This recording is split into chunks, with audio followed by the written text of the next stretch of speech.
Year के last semester के ऊपर अपने चर्चाएं करेंगे, जिसमें है अपना चैप्टर है पशु चिकित्सालय में साधारण होने वाली पत्रावलियां के बारे में आपको जानकारी देंगे।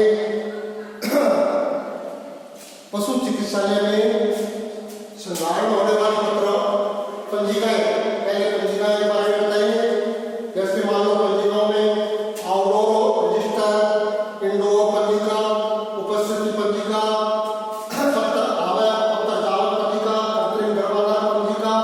टीकाकरण पंजिका, वधियाकरण पंजिका, चारा विकास कार्यक्रम पंजिका, रोपड़ भई भंडार पंजिका, अवकाश पंजिका, प्रगतिशील पशुपालन पंजिका, सर्विस मोर्टेज पंजिका, वीडियो प्राप्ति पंजिका, टर्न लाइसेंस पंजिका। ये तो पंजिकाएं होती है, रजिस्टर होते हैं जिसको अपने हॉस्पिटल में संधारण करते हैं, उसमें अपने एंट्री करते हैं।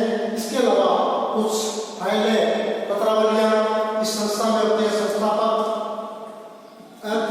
वार्षिक लक्ष्य, अर्धवार्षिक, मासिक प्रतिवेदन, इश्यू बाउचर, वेतन वृद्धि, अवकाश पत्रावली, नकारा पशु, नकारा एवं सरप्लस औजार या सामान की पत्रावली, वेतन बिल, ये बिल, एफएससी बिल की पत्रावली, संक्रामक रोग की पत्रावली, निरीक्षण पत्रावली, कृत्रिम गर्भाधान कैंप आदि की कैंप एवं प्रशिक्षण पत्रावलियां ये अपने पशु चिकित्सालय में संधारण किए जाते हैं।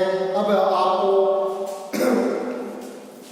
एक एक पंजिका के बारे में बताएंगे। किस पंजिका, जैसे मान लो पहला है बाह्य रोग पंजिका, आउटडोर पंजिका, जिसमें पशु चिकित्सालय में यह रजिस्टर पंजिका में होता है, जिसमें प्रभारी द्वारा जो भी पशु आता है हॉस्पिटल में, उसका पशु का नस्ल, पशु की किस्म, मालिक का नाम, उसका रोग और निदान, इसकी क्या उसमें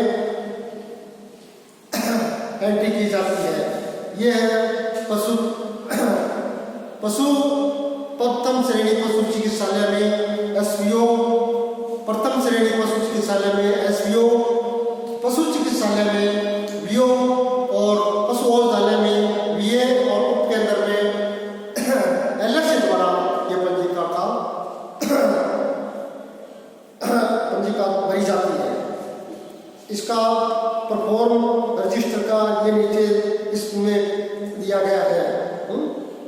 अब दूसरा इंडोर रजिस्टर। इंडोर रजिस्टर में जो भी पशु अपने हॉस्पिटल में आ जाता है उसको इंडोर भर्ती कर लिया जाता है, उसकी एंट्री उस इंडोर रजिस्टर में की जाती है।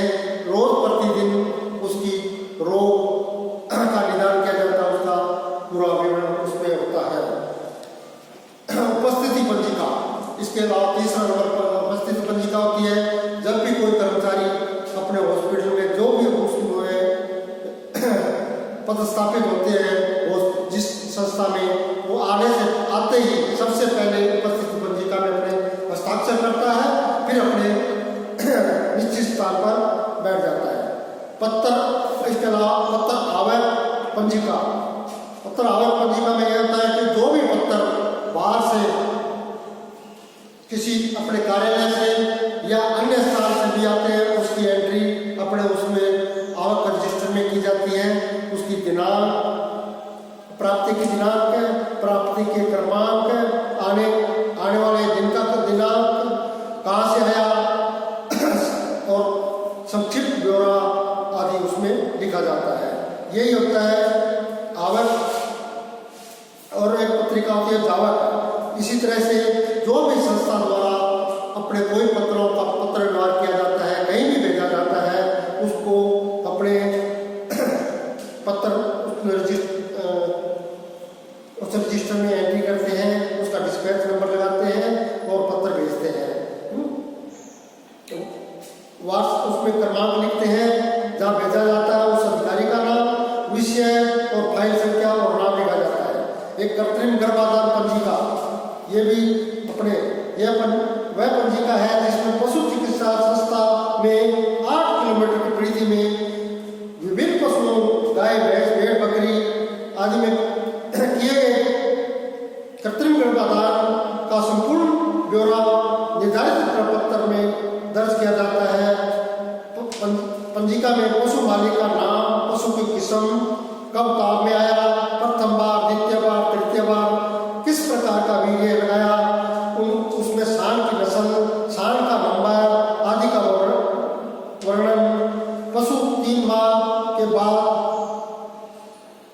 जांच कर गर्भित रहा या नहीं रहा, पॉजिटिव है या नेगेटिव है, उसका भी ब्यौरा उस रजिस्टर में लिखा जाता है।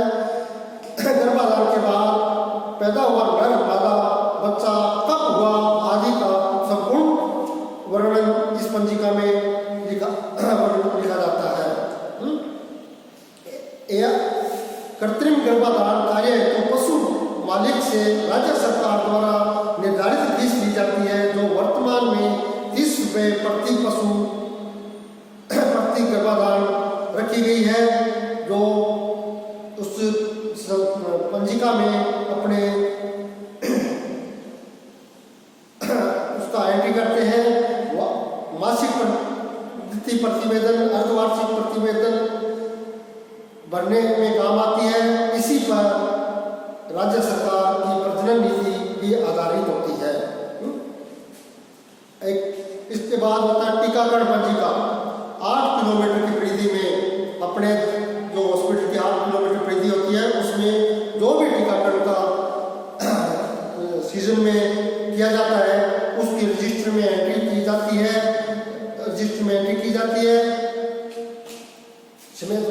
उसमें दिनांक, पशुपालक का नाम, गांव का नाम, टीकाकरण किए गए पशुओं की संख्या, गाय वंश है, भैंस वंश है, भेड़ बकरी, ऊंट आदि अन्य और टीकों की संख्या का विवरण उस पंजिका में किया जाता है। फिर वधियाकरण पंजिका हर संस्था में रहता है, जो 8 किलोमीटर की परिधि में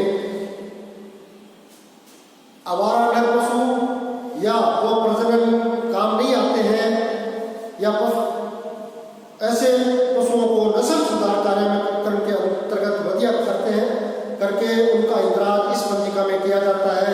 इस वधियाकरण कार्यक्रम को अपनाने से क्षेत्र में नस्ल बिगड़ती नहीं है तथा नर भेड़, नर बकरों को उत्सव आदि जैसे ईद आदि हेतु तैयार किया जाता है।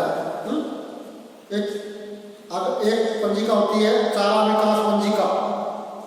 चारा विकास पंजिका में पशुपालन विभाग द्वारा समय समय पर उन पशुपालकों के पास खेती के बाद अतिरिक्त भूमि है, सिंचाई के साधन है,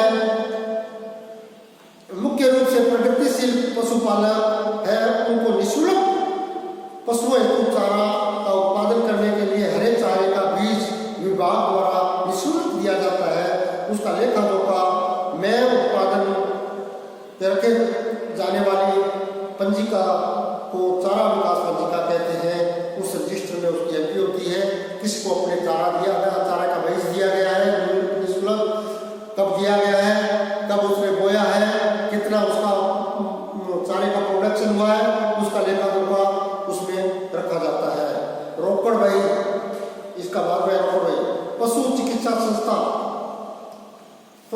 संस्था में राज्य सरकार से जैसे राज्य सरकार से जैसे वेतन, यात्रा भत्ता, कार्यालय व्यय आदि के मद की प्राप्त राशि अथवा कृत्रिम गर्भाधान, टीकाकरण आदि से नियमानुसार पशुपालकों से प्राप्त धनराशि का संस्था द्वारा भुगतान की गई राशि का इस पंजिका में इंदराज किया जाता है। इस पंजिका में जब भी राशि प्राप्त होती है, चाहे बैंक से अथवा अन्य स्रोत किसी माध्यम से जब भी भुगतान किया जाता है, उस दिन का खर्च आमद किया जाता है, अतः वह गबन की परिभाषा में आता है, नहीं किया जाता है। अब आता है एक स्थायी भंडार पंजिका। इसे डेड स्टॉक रजिस्टर अथवा नॉन कंज्यूमेबल भंडार पंजिका भी कहते हैं। इस पंजिका में उक्त वस्तुओं का इंद्राज किया जाता है जो उपयोग के बाद भी समाप्त नहीं होता है,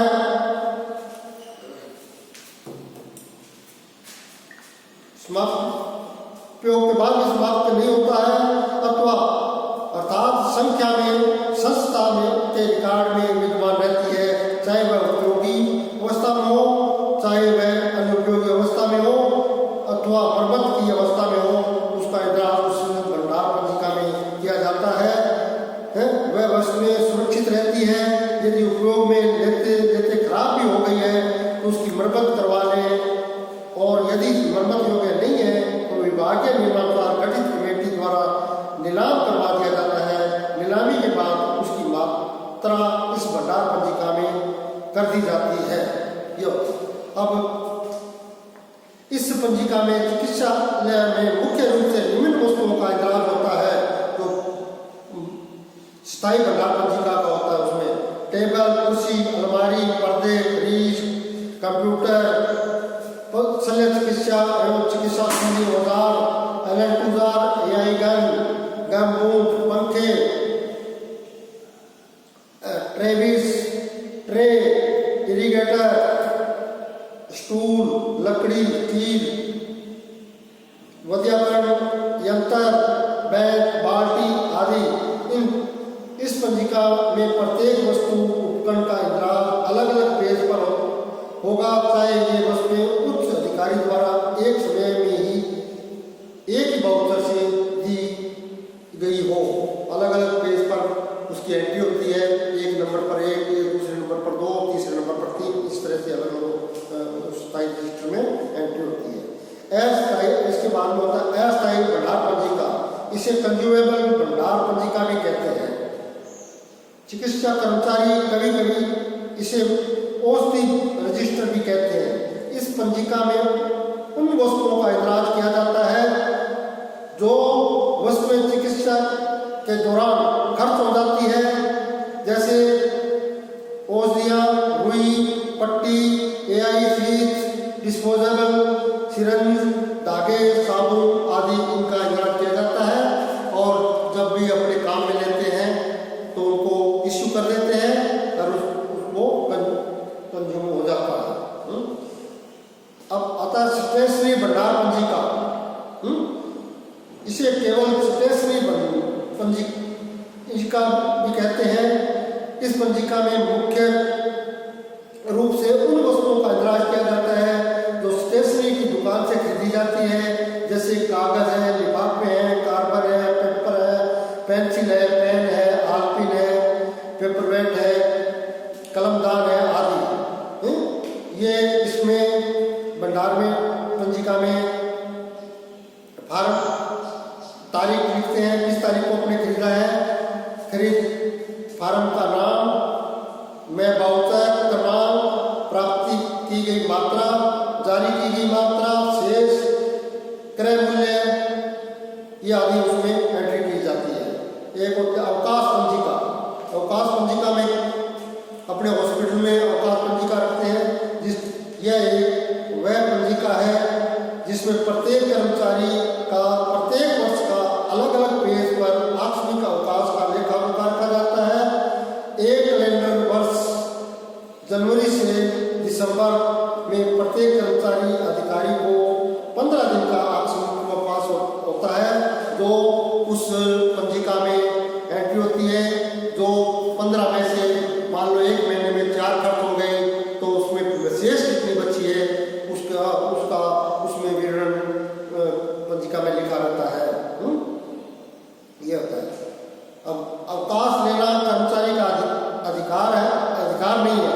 अवकाश पर जाने से पूर्व कर्मचारी अपने से ऊपर के वरिष्ठ अधिकारी से स्वीकृत करवाकर ही अवकाश पर जाएंगे अथवा मुख्यालय छोड़ेंगे, लेकिन कुछ भिन्न परिस्थितियों में आप केवल सूचित करके ही अवकाश पर जा सकते हैं। कुछ विशेष परिस्थितियां होती हैं, जैसे मान लो परिवार में या जानकार क्षेत्र में किसी व्यक्ति की मृत्यु हो गई हो, आपको उनके दाह संस्कार में आदि में जाना हो, या परिवार का व्यक्ति आप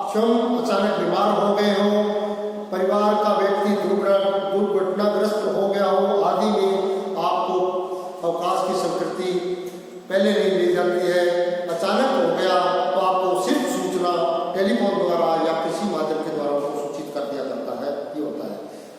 अगला एक पंजिका होती है प्रगतिशील पशुपालक पंजिका। प्रगतिशील पशुपालक पंजिका में क्या होता है कि जो अपने क्षेत्र के 8 किलोमीटर परिधि में जो अच्छे प्रगतिशील पशुपालक होते हैं उनका ब्यौरा उस पंजिका में लिखा जाता है। तो पशु अच्छी नस्ल का प्रगतिशील पशुपालक कौन सा होता है? जिसके पास उन्नत नस्ल के कम से कम 5 बड़े पशु रखता हो, क्षेत्र का प्रभावशाली पशुपालक हो, उसका गांव वाले कहना मानते हो, वह श्रम विभागीय योजनाओं को अपनाता हो, जिसके कहने से सामान्य पशुपालक उसका अनुसरण करते हो, विभागीय पशुपालक गोष्ठी, सेमिनार, प्रतियोगिता आदि में भाग लेता हो, वो प्रगतिशील पशुपालक होता है। उसका भी ब्यौरा उसमें लिखा जाता है। एक होता है सर्विस पोस्टेज पंजिका। यह क्या सर्विस पोस्टेज पंजिका होती है? संस्था द्वारा जब भी कोई पत्र किसी भी कार्यालय व्यक्ति को राजकीय हित में भेजा जाता है तो उसके लिफाफे पर शासकीय टिकट लगाया जाता है। उस पंजिका में पोस्ट कार्यालय से प्राप्त टिकट का विवरण, कितने राशि के यह टिकट किस नंबर के पत्र के लिफाफे के ऊपर लगे हैं, वह पत्र जिसको भेजा है तथा इस स्टाम्प के लग जाने के बाद अब शेष कितने स्टाम्प बचे हैं आदि का विवरण इसमें लिखा जाता है।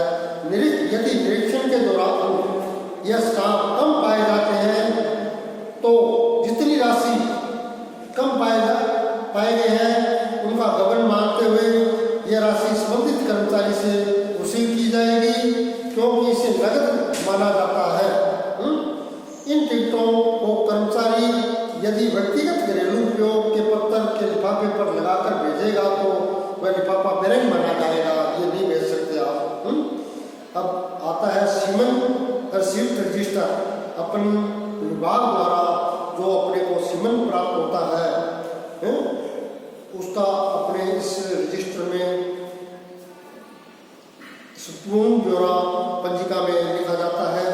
उस रजिस्टर में वीर्य प्राप्ति की पंजिका में होता है कि दिनांक किस दिनांक को अपने प्राप्त हुआ है, वीर्य देने वाली संस्था का नाम, वह वाउचर, प्राप्त मात्रा, वीर्य का वर्जन, एचएफ है, जर्सी है, कोई भी जो भी है उसका नाम लिखा जाता है। संस्था का नाम जिसमें सीमन वितरण किया गया है।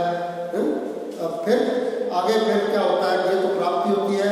फिर आगे अपने वितरण वीर्य की मात्रा का विवरण किस तरह से होता है? जैसे मान लो अपने लगाया, एचएफ लगाया, जर्सी लगाया, एमबी लगाया, अन्य लगाया, शेष कितना बचा है, हस्ताक्षर जो लगाता है उसके हस्ताक्षर और ये आदि होता है उसमें। अब अपने को तरल नाइट्रोजन पंजिका होती है। अगला ये तरल नाइट्रोजन पंजिका लास्ट होता है। इसमें क्या होता है कि संस्था में वीर्य रखने के लिए प्राप्त LN2 का तथा LN2 का वीर्य भंडारण के दौरान वाष्पीकरण हुआ आदि का लेखा जोखा इस पंजिका में रखा जाता है। जैसे तरल नाइट्रोजन पंजिका में क्या होता है? तरल नाइट्रोजन प्राप्ति की दिनांक, कहाँ से प्राप्त किया, वाउचर संख्या, तरल प्रजनन प्राप्त मात्रा, वाउचर के अनुसार हस्ताक्षर, विशेष विवरण, ये इसमें पंजिका में लिखा जाता है। अब अपने कार्यालय में ये तो अपने पंजिकाएं होगी, इसके अलावा अपने जो भी हॉस्पिटल संस्था होती है उसमें कुछ पत्रावलियाँ होती हैं। पत्रावलियों का भी रखी जाती है, उसका भी आपको पत्रावलियों के बारे में बताएंगे। जैसे मान लो ये पत्रावलियाँ हैं, जैसे संस्था पर वार्षिक लक्ष्य, पहले हम बताते हैं संस्थापन में क्या कौन सी होती है। संस्थापन में नियुक्ति, प्रतिनियुक्ति, स्थानांतरण, सेवा निवृत्त पत्रावली, ये फाइल अलग अलग होती है, अलग अलग कर्मचारियों के नाम से, कर्मचारी का नाम से अलग अलग रखी जाती है। यदि कोई पत्र प्रतिनियुक्ति, स्थानांतरण, सेवानिवृत्ति संबंधी आता है तो वह उस संबंधित व्यक्ति की फाइल में लगाए जाते हैं ताकि जब भी किसी कर्मचारी अधिकारी के संबंध में से कोई जानकारी प्राप्त करनी होती है तो पत्रावली को तुरंत निकाल कर देख सकते हैं। यह इसके बाद में अपने अगला है वार्षिक लक्ष्य, अर्धवार्षिक, मासिक प्रतिवेदन पत्रावली। ये पत्रावलियां भी अलग अलग होती है। वार्षिक अथवा मासिक प्रगति प्रतिवेदन निर्धारित प्रपत्र में उच्च अधिकारियों को भेजने के बाद उसकी कार्यालय प्रति इस पत्रावली में लगाई जाती है। एक कॉपी अपने अधिकारियों को भेज देते हैं, एक कॉपी जो अपने इसमें जो हॉस्पिटल में रखी जाती है। इश्यू बाउचर, अगला है इश्यू बाउचर। यह आपकी संस्था में कोई भी सामान आता है, जैसे औजार है, दवाई है, चारा है, बीज है, वैक्सीन है, प्राप्त होती है। आपको दिए गए सामान का एक पत्र जिसमें उस सामान का संपूर्ण ब्यौरा लिखा है, जैसे सामान किस नाम से है, कितना है, प्रत्येक सामान क्रय मूल्य देने वाले कार्यालय के भंडार पंजिका में इंद्राज, पृष्ठ क्रमांक आदि लिखे होते हैं। यह प्रपत्र आपको 2 प्रतियों में दिया जाता है, जिस पर नीचे सामान देने वाले तथा प्राप्त करने वाले कर्मचारी के हस्ताक्षर होते हैं तथा प्रभारी अधिकारी द्वारा प्रति हस्ताक्षर होते हैं। ऐसे पत्र को इश्यू बाउचर कहते हैं। आप अपनी संस्था हेतु क्या कार्यालय के कार्य का सुविधाजनक प्रबंध रखने के लिए इश्यू बाउचर की भी पत्रावली अलग अलग बनाकर रखनी चाहिए, ताकि जब जरूरत हो तो आसानी से शीघ्र मिल जाए।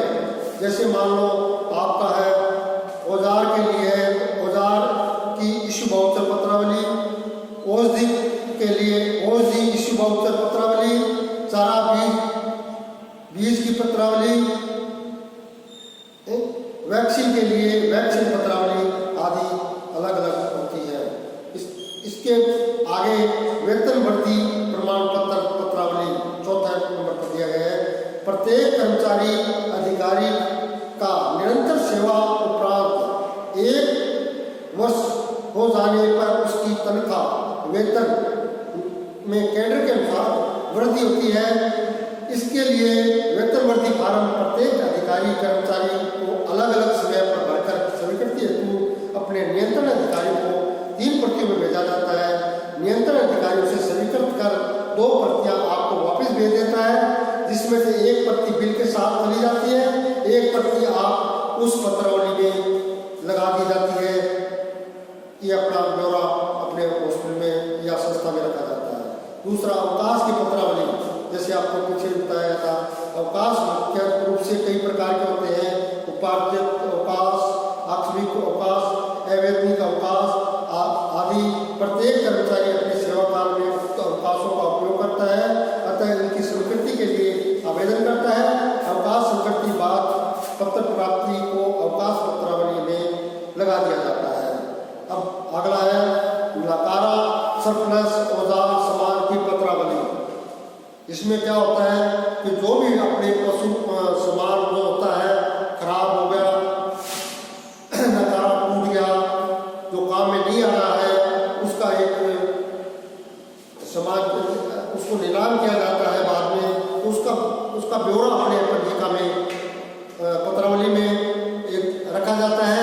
किस तारीख को ये नकारा हुआ, कब ये खराब हुआ, उसकी तारीख लिख करते हैं, ताकि उसको फिर भाग्य नियमानुसार उसकी नीलामी की कार्रवाई की जा सके।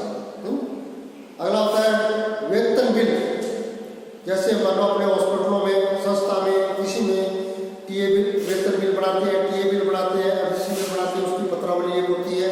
वेतन बिल बनाते हैं तो उसकी एक कॉपी अधिकारियों को या तेजी में जाती है, एक कॉपी अपने पास में रख ली जाती है। इसी तरह से टीए बिल का कोई भी आप अधिकारियों भेजते हैं, अपने जहाँ भी यात्रा की है उसका टीए बिल बनाते हो तो उसकी भी पूरा लेखा का एक पत्रावली में रखा जाता है।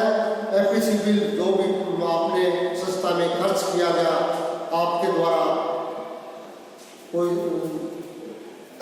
कर लिया खर्च हो जाता है, जो आवश्यकता होगा उसका भी बिल बनाकर उस अधिकारियों को भेजा जाता है। उसकी